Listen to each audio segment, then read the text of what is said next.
सर्वात मोठी बातमी राजकीय पक्षांनी आतापासूनच विधानसभेच्या निवडणुकांची तयारी करण्यास सुरुवात केली आहे।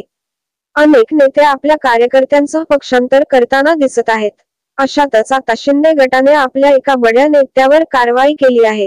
2 दिवसांपूर्वीच शिंदे गटाच्या बीडचे जिल्हाप्रमुख कुंडलिक खांडे यांची एक ऑडिओ क्लिप व्हायरल झाली होती। या क्लिपमध्ये कुंडलिक खांडे यांनी आपण आपल्या आयुष्यात पहिल्यांदा पंकजा मुंडे यांना धोका दिल्याचे म्हटले आहे। त्यांच्या या वक्तव्यामुळे महायुतीत मोठे वादळ निर्माण झाले आहे। दरम्यान बीड लोकसभा मतदारसंघात राष्ट्रवादी शरद पवार गटाचे उमेदवार बजरंग सोनावणे निवडून आले आहेत। या मतदारसंघातून पंकजा मुंडे यांना खूप मोठा पराभव सहन करावा लागला होता। त्यामुळे अजित पवार गटाचे नेते धनंजय मुंडे यांनी देखील कुंडलिक खांडे यांच्यावर टीका केली होती। शरद पवार गटाचे शिवराज बांगर आणि शिंदे गटाचे कुंडलिक खांडे यांच्या दरम्यान झालेल्या संवादाची एक ऑडिओ क्लिप व्हायरल झाली असून व्हायरल झालेली क्लिप लोकसभा निवडणुकीच्या काळातील आहे असे म्हटले जात आहे। आता त्यांच्यावर पक्षाने कारवाई केली आहे।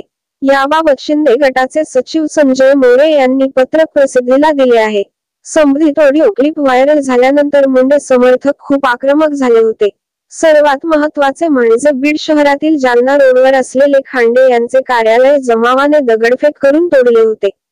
व्हायरल झालेल्या कुंडलिक खांडे यांच्या ऑडिओ क्लिपमुळे राजकीय वातावरण तापले आहे।